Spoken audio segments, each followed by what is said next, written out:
Bonjour à tous, dans cette vidéo, je vais tenter de vous démontrer le petit théorème de Fermat.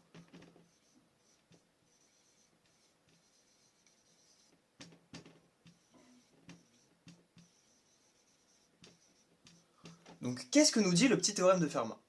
Le petit théorème de Fermat, il nous dit que soit P un nombre premier, donc soit P appartenant à l'ensemble des nombres premiers, et A appartenant aux entiers naturels, on a cette égalité qui est vérifiée. Donc on a A exposant P qui est congru à A modulo P.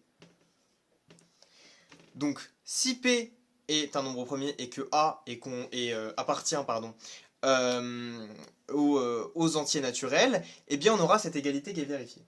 On en a également une deuxième. On peut l'énoncer sous une autre forme. On peut l'énoncer sous la forme si P est un nombre premier et que A appartient à N, eh bien A exposant P-1 est congru à 1 modulo P.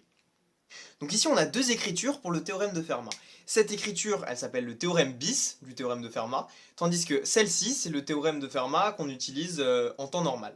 Donc on peut se demander quelle est la différence entre les deux.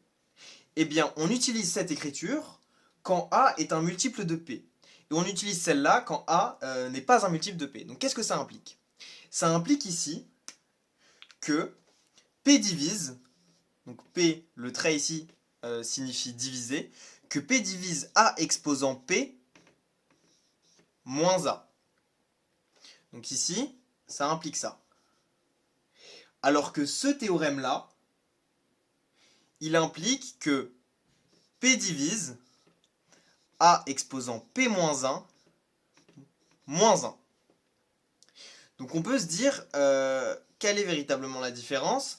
Eh bien en fait, ici c'est quand A est premier avec P. C'est-à-dire que là, si c'est un multiple, bah, c'est un multiple, on utilise cette technique-là. Et si c'est pas un multiple, si A est premier avec P, ça veut dire que si A n'est pas divisible par P, on l'écrira de cette manière. Donc on aura A qui est premier avec P, et donc on utilisera cette forme-là.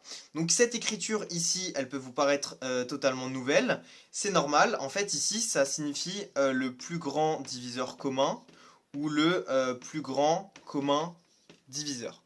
Donc en fait ici, ça veut dire que le plus grand nombre qui peut diviser A et P entre eux, c'est 1. Ça veut dire ici qu'on est face à une fraction irréductible. C'est-à-dire que A est premier avec P, P ne peut pas diviser A, etc. C'est-à-dire que les deux, quand on met l'un sur l'autre, eh ben, ils sont pas divisibles.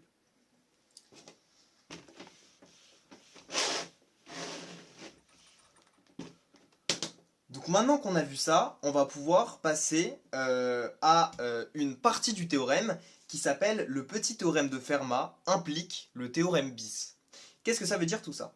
Ça veut dire qu'on va se servir du théorème de Fermat, c'est-à-dire qu'on va se servir de la formule A exposant P qui est congru à A modulo P, pour prouver et pour en fait pour montrer que les deux vont ensemble. C'est pour montrer que également la formule A exposant P-1 moins 1 plutôt congru à 1 modulo P, ce serait plus beau de l'écrire comme ça, mais l'autre serait bon aussi. C'est-à-dire que si on écrivait moins 1 congru à 0 modulo P, ce serait bon. Mais ici, c'est plus beau par rapport à cette écriture. Donc en fait, ce théorème implique ce théorème-là. Donc comment on va le démontrer? Donc si on part de cette écriture-là, et qu'on met le A de ce côté, on aura A exposant P moins A qui sera congru à 0 modulo P. Ok? Ici, ce qu'on va faire, c'est qu'on va factoriser par A. Donc ça va nous donner quoi? Ça va nous donner A exposant P moins 1 fois A moins 1 fois A. Congru. Bon, on va pas mettre le congru tout de suite. Vous savez quoi?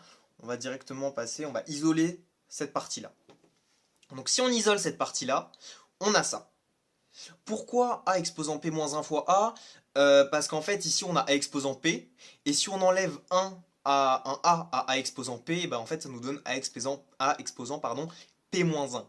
C'est-à-dire que si on ajoutait A, ça nous donnerait A exposant P. Si on enlevait 2A, c'est-à-dire qu'on avait fois A, on aurait A exposant P moins 2. En fait ça veut dire que ici à P on va enlever un seul A. Donc ici, on voit qu'on a A ici, on peut factoriser par A. Ça nous donne quoi? Ça nous donne A exposant P-1, moins 1. Ok, bon, vous savez quoi? On va rajouter congru à 0 modulo P, comme ça, on se casse pas la tête. Ok, congru à 0 modulo P. Ça, on l'a vu plus tôt dans le chapitre des congruences. Quand on a un reste qui est égal à 0, ça veut dire que P divise cette formule-là. Donc ici, on va se l'écrire plus haut. Comme ça, on va pouvoir effacer un petit peu le tableau et pouvoir avoir un peu plus de place pour la suite de l'énoncé. Donc ici, on a cette forme-là du théorème de Fermat. Donc ici, on va utiliser un autre théorème qui s'appelle le théorème de Gauss. Que nous dit ce théorème de Gauss? Il nous dit que si on a A, B, C des entiers, donc si A, B, C sont des entiers, et que si A divise BC, on aurait très bien pu l'écrire de cette manière. A divise BC, mais pour que ce soit plus simple, je vais l'écrire de cette manière. Et qu'on a A qui divise BC, si de plus on a A qui est premier avec B, donc ça on l'a vu juste avant, c'est le plus grand plus grand diviseur commun. Donc si on a ça, c'est-à-dire que ça c'est pas divisible, B et A sont pas divisibles, si on a ça, alors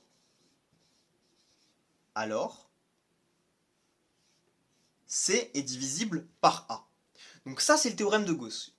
Donc ici ce théorème il va nous permettre en fait de démontrer le théorème bis. Pourquoi? Pourquoi? Parce que regardez, si j'enlève ici le théorème de Gauss, si je garde que ça, ici on l'a dit, il y a, pour que le théorème bis soit vérifié, il faut que A soit premier avec P. Donc on pose que A est premier avec P. Donc ça veut dire que si on fait P divise A fois A exposant P moins 1 moins 1, si on fait ça, et que A est premier avec P, et bah d'après le théorème de Gauss, on peut affirmer que P divise A exposant P moins 1 moins 1. Donc grâce à ça, on peut démontrer le théorème bis. On peut dire que justement, enfin pas le démontrer, mais on peut dire que le théorème de Fermat implique le théorème bis. Que grâce à l'un, on peut arriver à l'autre et inversement. Donc désormais, on va partir sur la démonstration du théorème bis. C'est-à-dire que dans cette vidéo, je vais vous démontrer que A exposant P moins 1 moins 1 est bien congru à 0 modulo P.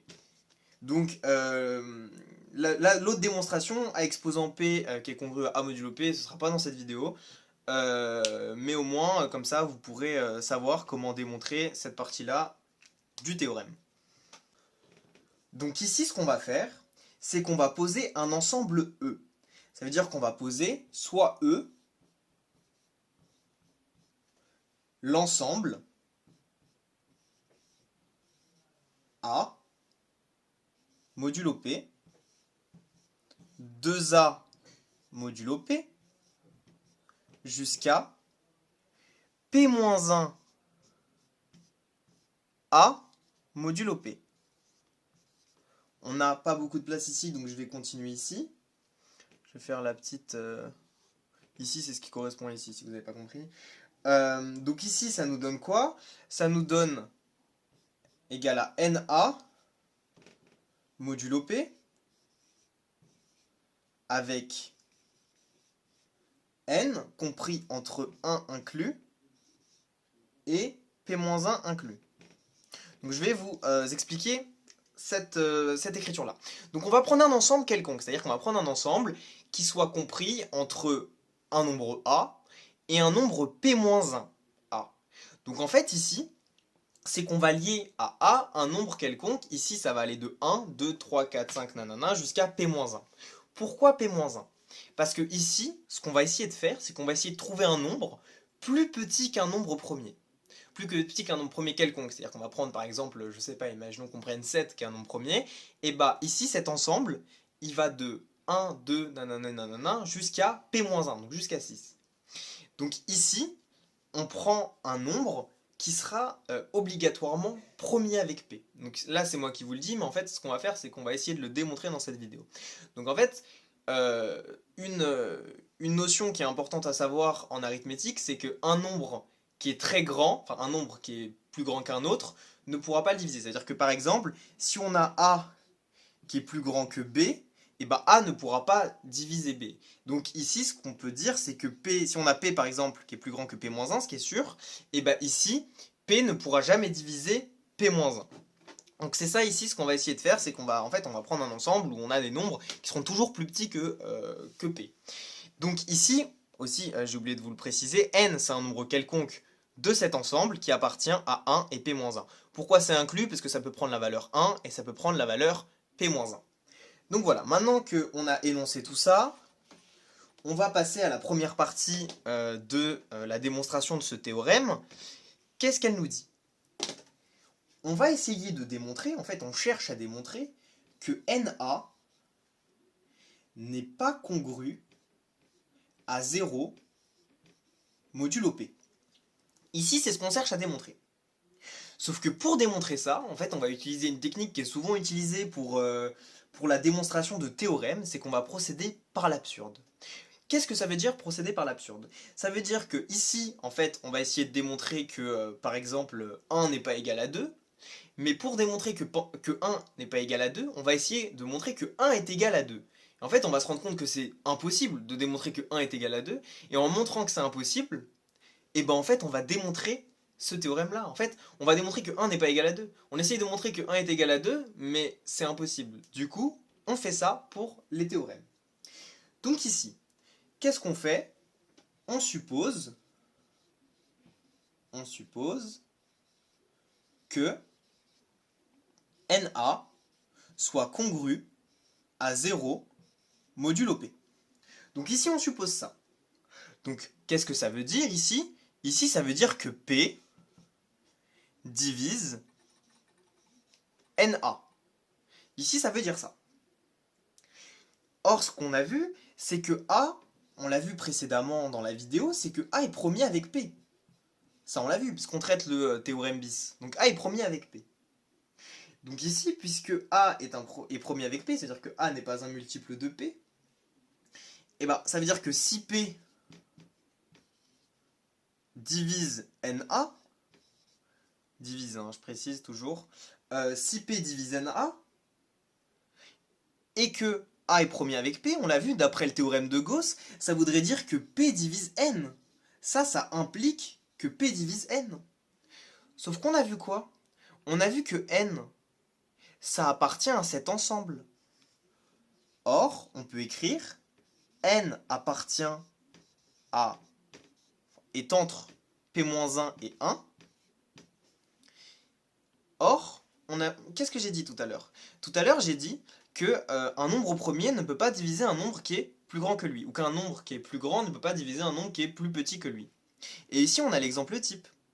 Ici, on a P qui est supérieur à N. Il ne peut pas être supérieur ou égal. Il est strictement supérieur à N. Et puisqu'il est strictement supérieur à N, eh ben c'est impossible. C'est impossible que P divise N. Puisque A est premier avec P, P ne peut pas diviser N, puisque P est également premier avec N. P est également premier avec N. Donc, c'est impossible que P divise N. Donc, grâce à ça, on peut effacer tout ce qu'on a fait. On a réussi à démontrer cette partie-là du théorème, parce que A est premier avec P et N est également premier avec P. Donc, cette première partie du théorème est vérifiée.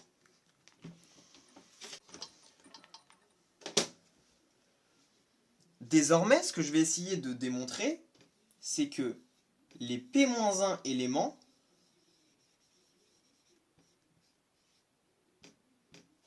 donc les P-1 éléments de E ne sont pas congrus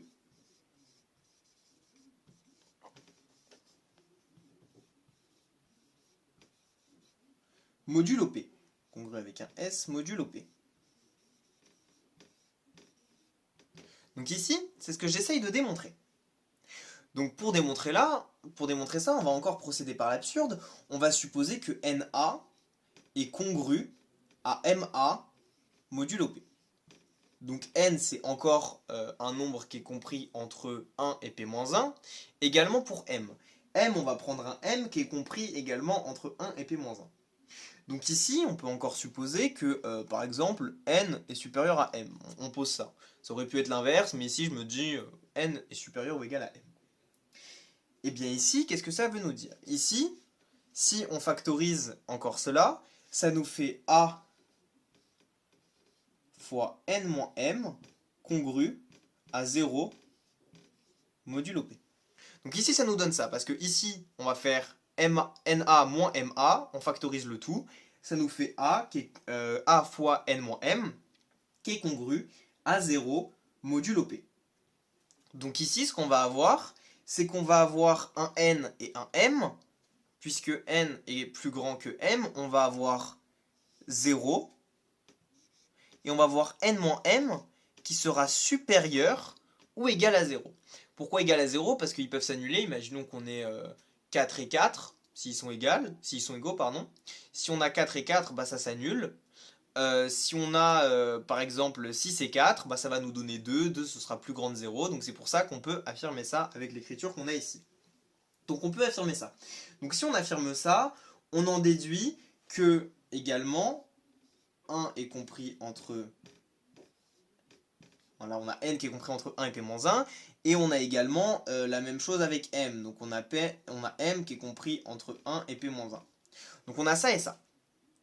Puisqu'on a ça et ça, on peut en conclure que n moins m est inférieur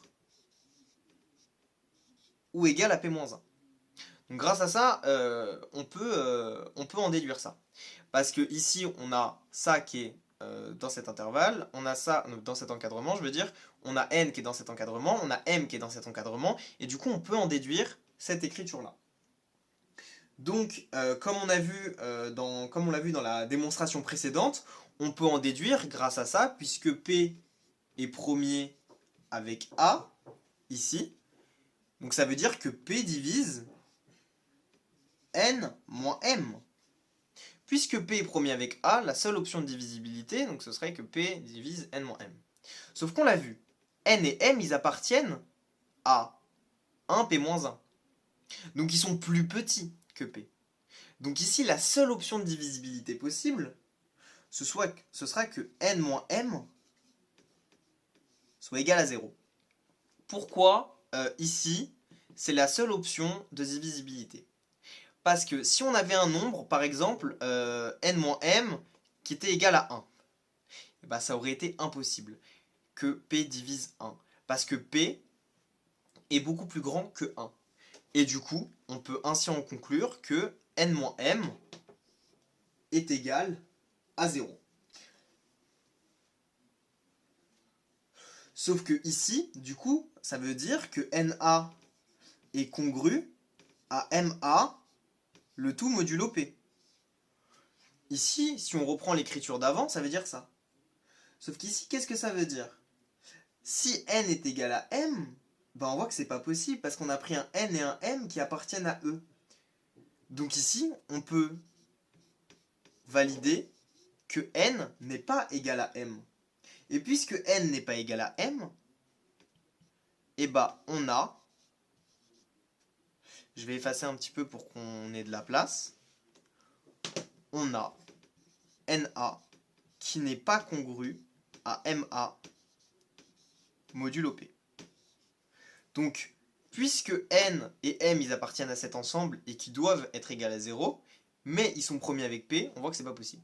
Donc ici, on a cette écriture qui est vérifiée, et du coup, on peut en conclure que les P-1 éléments de E ne sont pas congrus modulo P. Parce que si on prend N qui appartient à E et qu'on prend également M qui appartient à E, si on prend deux E quelconques et qu'on voit qu'ils ne sont pas congrus modulo P, et ben on se rend compte que c'est valable pour tous les éléments de E, pour tous les P- éléments. Parce que cette valeur-là, elle aurait pu prendre n'importe quelle valeur des P-1, et celle-là aussi. Donc grâce à ça, on peut démontrer la deuxième partie du théorème. Donc désormais, on va essayer de démontrer qu'il existe un ensemble de restes tel que E soit égal à 1 modulo P, 2 modulo P, jusqu'à P-1 modulo P. Donc ici, on va démontrer l'existence d'un ensemble de restes. Donc ici, il faut déjà rappeler, donc on rappelle que B, dans la division euclidienne, que B est congru à R modulo P. Donc ça, c'est dans les divisions euclidiennes, c'est quelque chose de vérifié avec donc le reste qui est compris entre 0 et P exclu. Pourquoi? Parce que dans la division euclidienne, on aura toujours un reste qui sera compris entre le modulo et 0. Donc ici, grâce à ça, grâce au lien avec la division euclidienne, on peut en déduire qu'il existe un Rn, qu'on va appeler d'ailleurs le reste de la division euclidienne de Na par P. Donc on va appeler Rn le reste de la division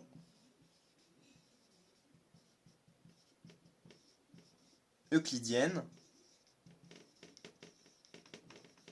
de Na par P. Ok. Donc ici, ça voudrait dire que si on a Rn le reste de la division euclidienne, on aura un ensemble E qui aura pour forme R indice 1 modulo P, R indice 2 modulo P, jusqu'à R indice P-1 modulo P.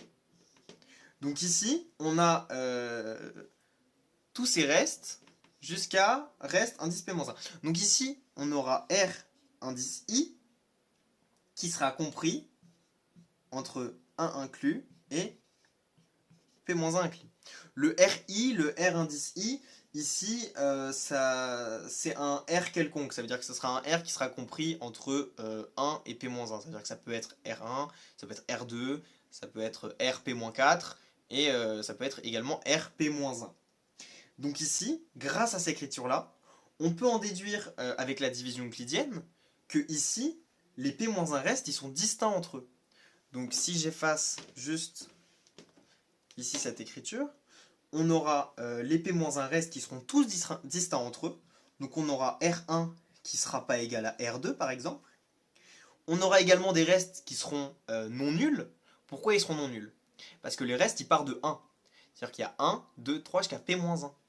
Donc ici, le reste, il n'est pas compris dans l'intervalle de 0. Donc ici, déjà, il ne faut pas faire l'erreur de prendre cette écriture-là, parce que ici, le reste, il inclut 0, sauf que dans notre intervalle qu'on avait là, d'ailleurs, je vais l'écrire ici, comme ça, on ne se perd pas. Donc, dans l'intervalle qu'on a ici, on a bien évidemment RI, qui sera compris entre 1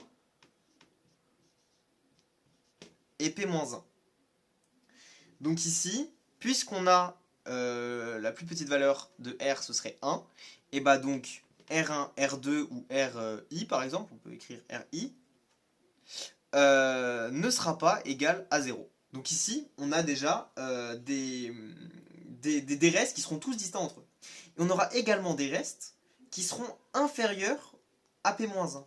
Donc ça veut dire qu'on aura Rn, un R quelconque, ici je vais écrire Rn à la place, on aura Rn qui sera inférieur ou égal à P-1. Pourquoi inférieur ou égal? Parce que le Rn il peut être égal ici à P-1. Donc ici, on a pu démontrer qu'il existe un ensemble de restes avec la division euclidienne, qui a pour forme R1, R2, Rp-1, et qui a pour valeur 1, 2, 3, nanana, jusqu'à P-1. Donc désormais, on va passer à la dernière partie de ce théorème de Fermat. Donc, on y va. La dernière partie de ce théorème de Fermat, elle nous dit quoi? Elle nous dit que A exposant P-1 est congru à 1 modulo P. Donc ici, ce qu'on va faire, c'est qu'on va pas démontrer par l'absurde. Ici, c'est pas le but. Ici, c'est l'objectif, ça va être de démontrer cette écriture avec toutes les autres démonstrations par l'absurde qu'on avait fait. C'est-à-dire qu'on ne va pas être obligé de toutes les utiliser, mais instinctivement, on comprendra mieux cette démonstration maintenant qu'on a fait toutes les autres. Donc ici, on peut poser un ensemble E, le même ensemble que ce qu'on avait vu au début, qui est égal à A modulo P, 2A modulo P, tout ça jusqu'à P-1A, le tout modulo P. Ok. Donc ici, on peut dire que ça, c'est égal. On a également un autre ensemble E qui est égal à 1. C'est l'ensemble des restes, modulo P. 2 modulo P. Jusqu'à P-1P. P-1, pardon, modulo P. Donc on a également l'ensemble des restes. Les deux, ils sont égaux. Pourquoi ils sont égaux? Parce qu'ils sont tous modulo P. En fait, ici, on a tout simplement, si on retourne à l'écriture A congru à B modulo N, ici, on aurait tous les A, ici, on aurait tous les B, et tous les P, ici, représenteraient tous les N. Mais ça, c'est vraiment si on simplifie énormément, et c'est pas le but ici. Donc, maintenant, ce qu'on va essayer de faire, c'est qu'on va effectuer le produit de tous les éléments de E. Donc en fait, ce qu'on va faire, c'est qu'on va faire ça fois ça fois ça fois ça, qui est congru à ça fois ça fois ça fois ça fois ça. Déjà, ce qu'il faut savoir, c'est que, avant j'ai oublié de le préciser, c'est que les deux ici non ne vont pas spécialement ensemble. C'est-à-dire que le A ne sera pas spécialement avec le 1, le 2A ne sera pas spécialement avec le 2, le P-1A ne sera pas spécialement avec le reste P-1. Ici, c'est simplement pour que vous puissiez voir de manière plus claire les écritures des congruences. Mais il est bien évidemment vrai qu'il existe un ensemble de restes qui débarre par 1, qui définit par P-1. Mais je dis simplement que, par exemple, A ne va pas avec 1, il ira peut-être avec 2, on ne sait pas.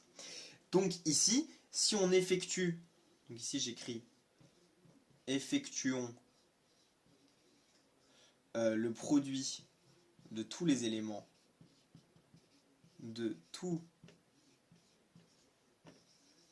les éléments de E. Maintenant, si on effectue le produit de tous les éléments de E, ça nous donne quoi? Ça nous donne A fois 2A fois 3A fois P-1A. Ok? On a ça qui est congru à 1 fois 2 fois 3 fois P-1. Et tout ça, on va le mettre modulo P. Donc ici, toute cette partie-là, ça va être les P-1 facteurs. Alors que ici, on aura les P-1 facteurs modulo P. Ok? Donc ensuite, toute cette écriture-là, on peut l'écrire d'une autre forme. Comment est-ce qu'on peut l'écrire? Eh bien en fait, on peut l'écrire de la forme A exposant P-1 fois P-1 factoriel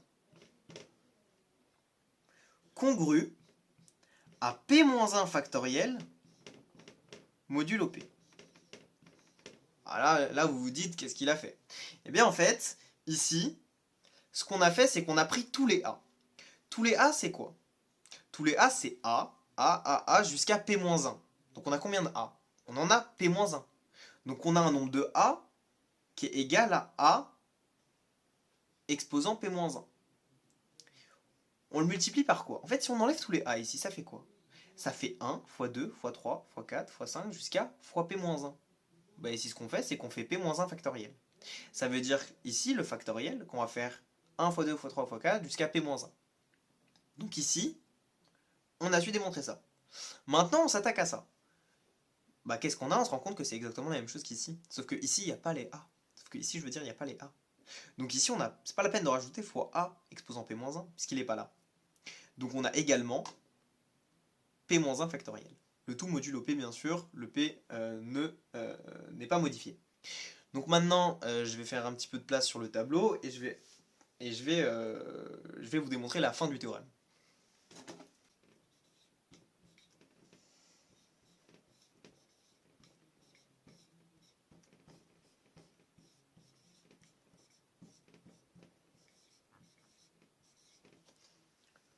Donc ici, on a l'écriture que je vous ai démontré tout à l'heure.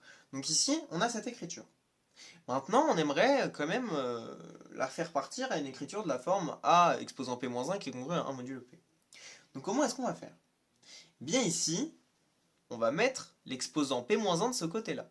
Qu'est-ce que ça nous donne? Ça nous donne a exposant p-1 fois p-1 factoriel moins p-1 factoriel congru à 0 modulo p. Ok, donc on a ça. Qu'est-ce qu'on fait maintenant? Et bien maintenant, on va factoriser par p-1 factoriel. Donc on a p-1 factoriel fois a exposant p-1 moins 1. Ok.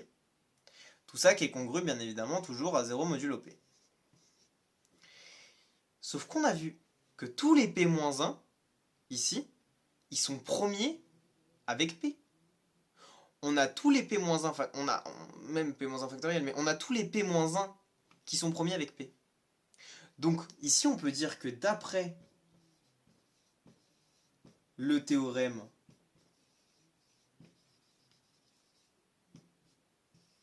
de Gauss, en fait, on a P qui divise A, P-1, moins 1. Ici, on a ça. Parce que si tous les P-1, ils sont premiers avec P, eh bien en fait, le théorème de Gauss, je le rappelle rapidement, c'est si on a A qui divise BC et que A est premier avec B, alors A divise C. Et bien du coup, on peut démontrer que P divise A exposant P-1 moins 1. Et du coup, grâce à ça, puisque P divise exposant P-1 moins 1, on peut valider et être sûr à 100% que A exposant P-1 est congru à 1 modulo P. Pourquoi? Parce que ici, ça reviendrait à écrire en fait que A exposant P-1 congru à 0. J'ai mal écrit. Que A exposant P-1 moins 1 congru à 0 modulo P. En fait, ça revient au même. Ici, c'est littéralement la même chose. Sauf que, en fait, ici, on prend le 1, on le met ici, ça nous donne ça. Et du coup, on a pu démontrer le théorème bis. On a pu démontrer que A exposant P-1 est bien congru à 1 modulo P. Merci beaucoup de votre écoute.